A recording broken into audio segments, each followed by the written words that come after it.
Hello, welcome to the 36th Legislative District Democrats. We are here today with Silas James. And Silas is running for City Council District, what do we call it? Position 5. Sorry about that. Silas, could you introduce yourself? Yeah, hi. I'm Silas. Is this when I do my opening statement? Absolutely, go Okay. for it. Okay, cool. Hi, I'm Silas.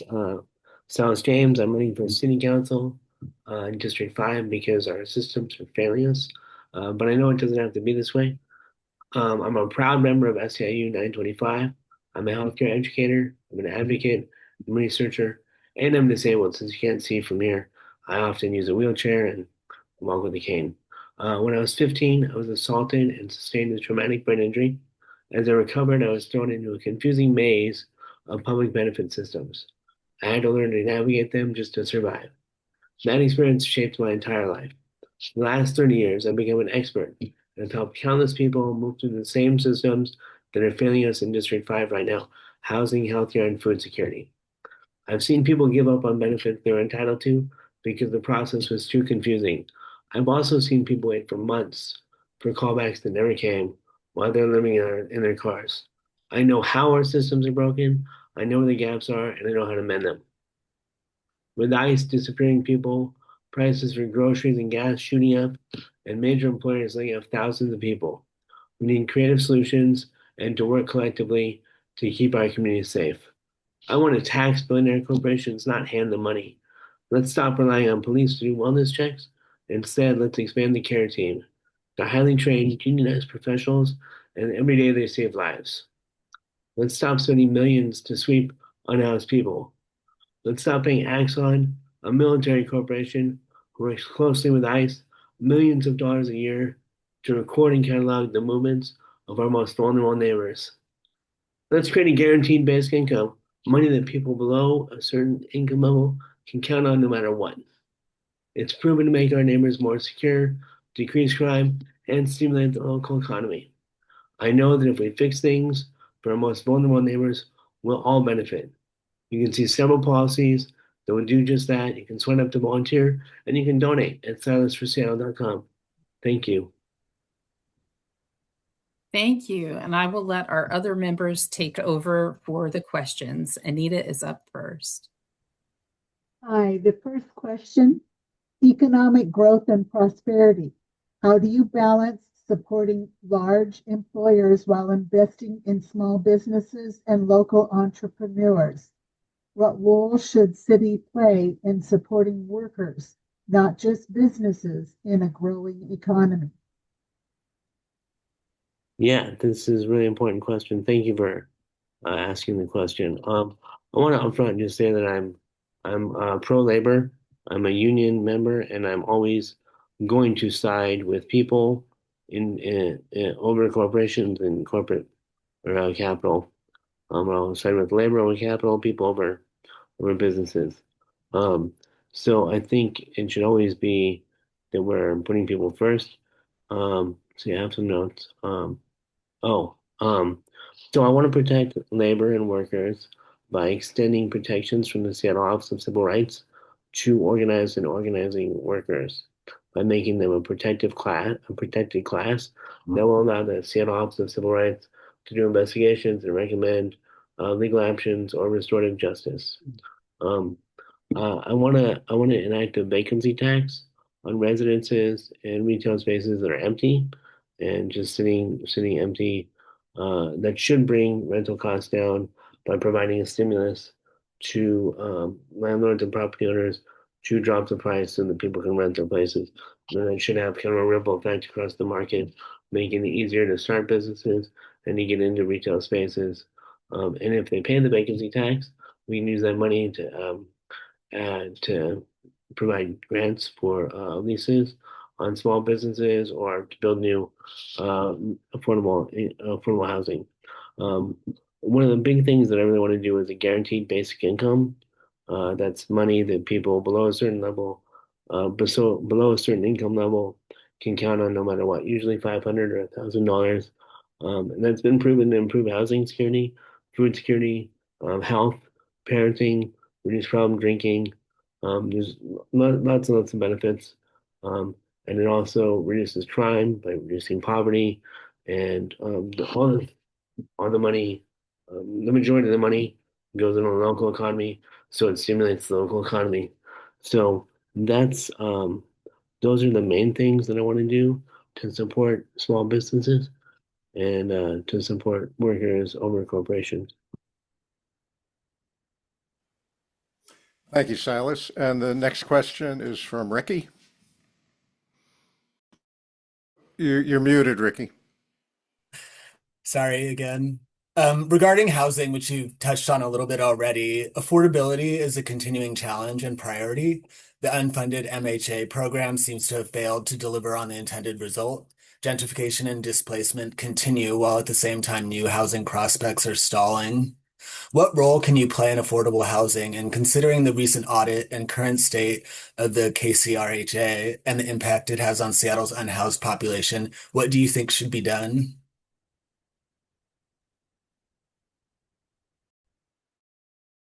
Yeah.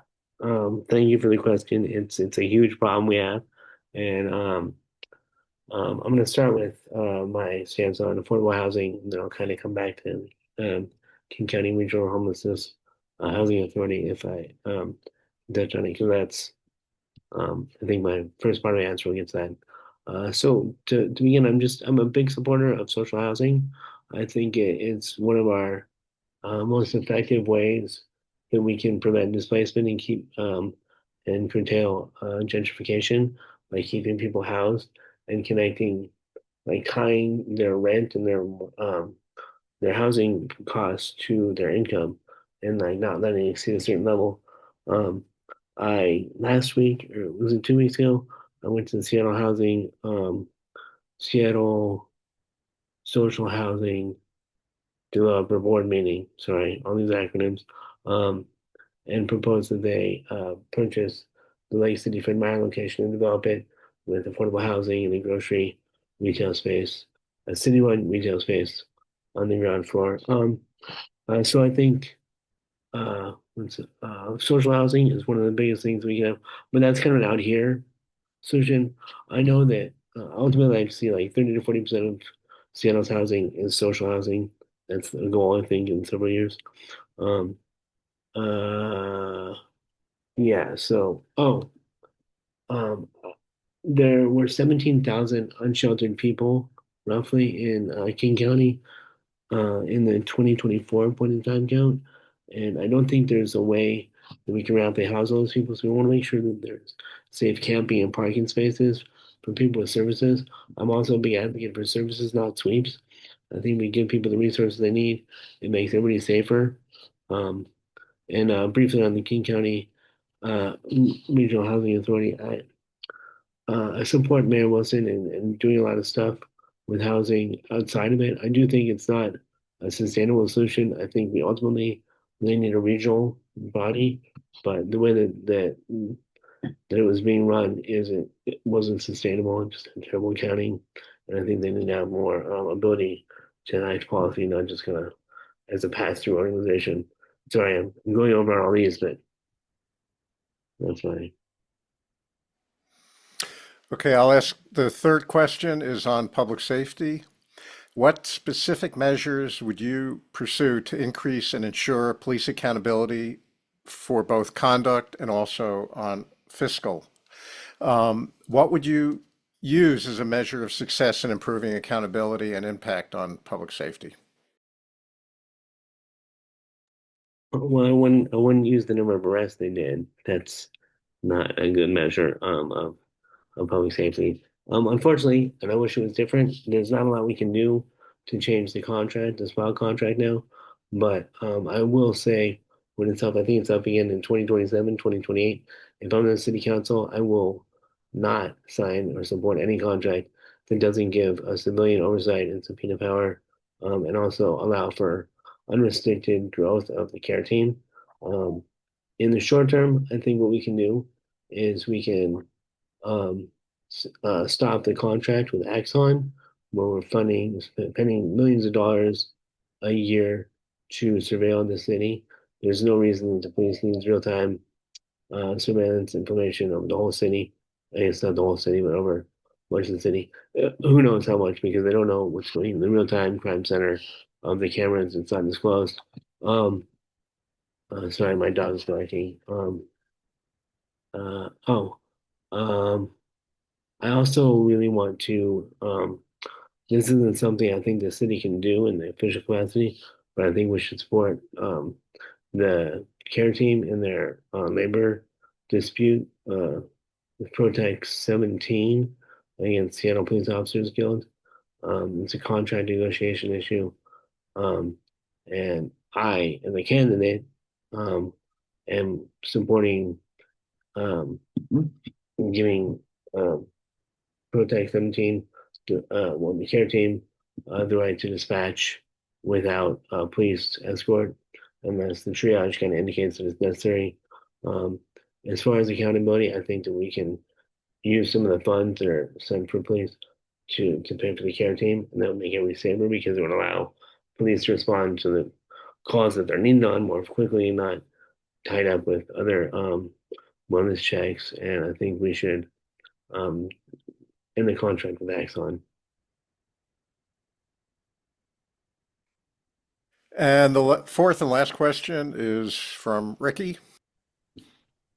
Continuing to talk about general priorities, what are the top priorities you are hearing from District 5 constituents, and what specific ways will you make accessible and communicate your work and progress on their behalf and seek out feedback from all District 5 residents? Yeah, well, I work in research. I've worked in research for almost 20 years. And so it's just the way that I do things. I do project management. And that's how I'm running my candidacy.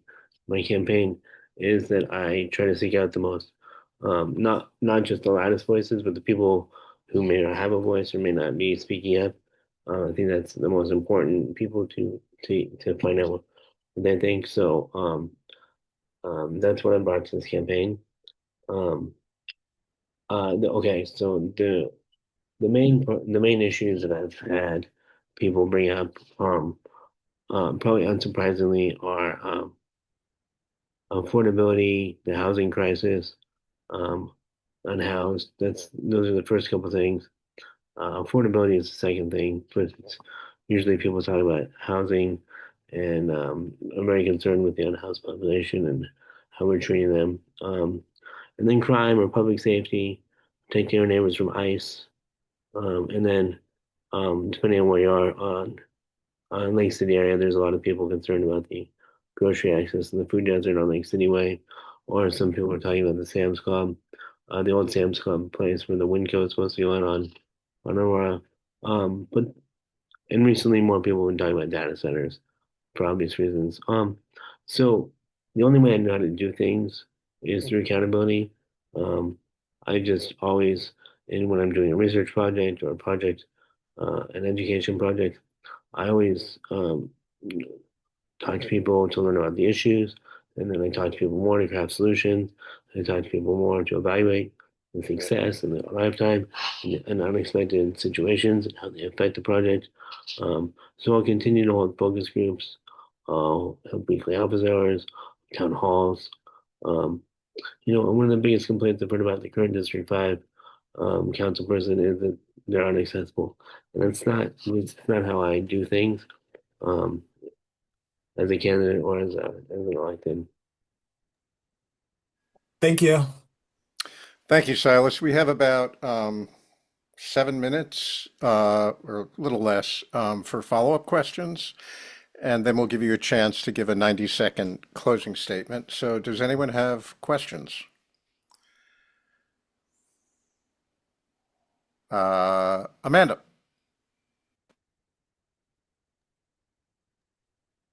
Yes, you mentioned vacancy tax. Can you clarify if you mean both a residential and commercial vacancy tax? And then what is that the main priority for a progressive revenue, or do you have other progressive revenue that you would prioritize first or above or below that?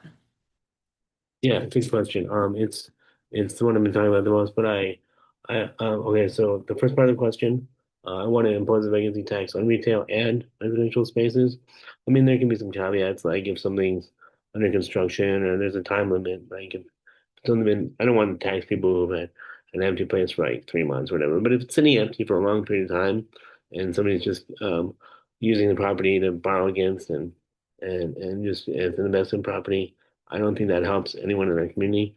I do have several other progressive taxes that that I'm exploring on my website. There's a section called progressive funding progressive taxation. Um, I want to increase the utility rate for the highest consumers of electricity and water, and use that to fund a guaranteed basic income.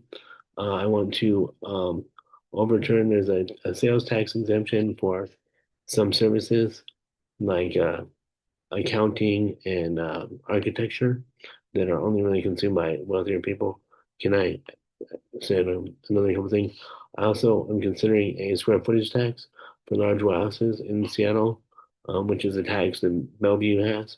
And I also want to increase the fee for large delivery trucks in the Seattle benefits district, and then give a discount for that fee for electrified vehicles. There's more on my website too.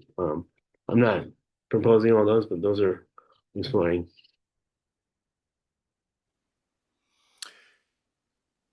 Silas, I'm going to ask you, going back to public safety, this 2025 has been a horrible year. Yes. We've had one of the highest numbers of killings by police in Seattle. We again had 3 people in crisis killed by police, one of whom only had a knife. We had brutal responses to protesters seen in May and then seen again last week. Um, my question is, what do you see as a way forward? Um, and would you support a purely citizen or community-based oversight body as opposed to what we have now? Absolutely, I support citizen oversight. I don't think it makes sense to have um, the police like watching themselves. Then we didn't do that for anybody else. We don't allow any other like department of the city to um, craft their own performance statistics. So yeah, absolutely, I think there should be oversight, civilian oversight with subpoena power and investigate it. Uh, the way forward, I really think it's a multi-step thing, and I don't know all the steps to do it successfully. I want to empower people, and I think a big part of it is using the police for less things. In, I think, 2003, 2004, under the Carmen Best administration, even the police identified 11 areas of service, 11 or 12, that were better handled by civilian. And we haven't done that. And I'd like to start looking at that. That's the advice that the police gave about their own business. So I think if we stop depending on them for everything, um, I just think that's the first step. But I think we have a long way to go. Okay, we have time for one more question. Anybody? If no one else, this is a quick one, Silas. Um, we passed a 36 district resolution back in September, 7 months ago, to actually have Seattle police actively protect people's Fourth Amendment rights given threats from ICE and the federal government. Every city council member has refused to really come out in full support.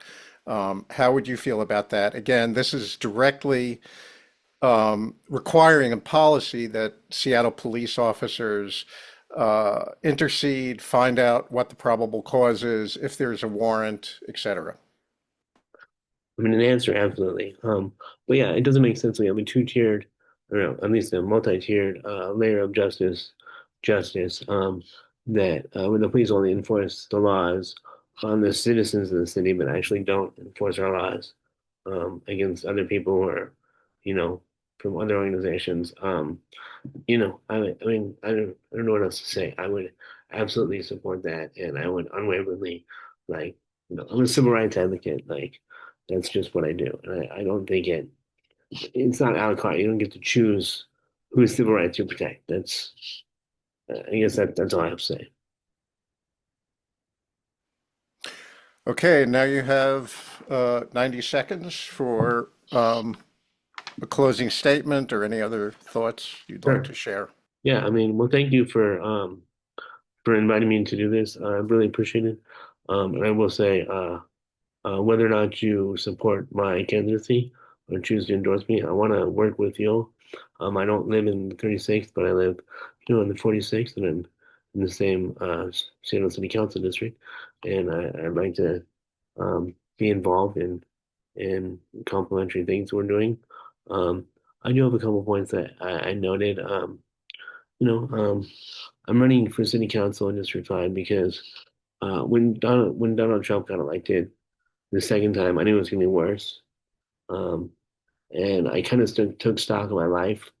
And first I was panicking, wanted to hide, and trying to think about like fleeing, and that's not really reasonable. And even if I could, like I think people who are advocates shouldn't try to escape, should try to, stand up for what's right for people who can't.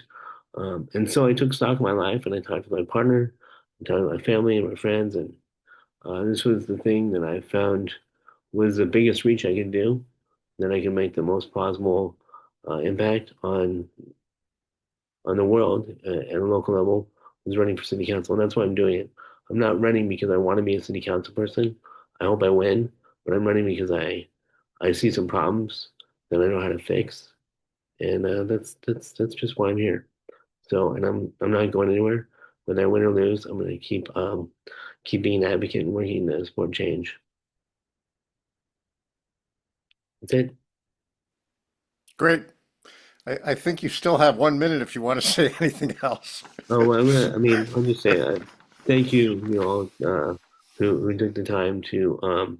I know this isn't a paid thing.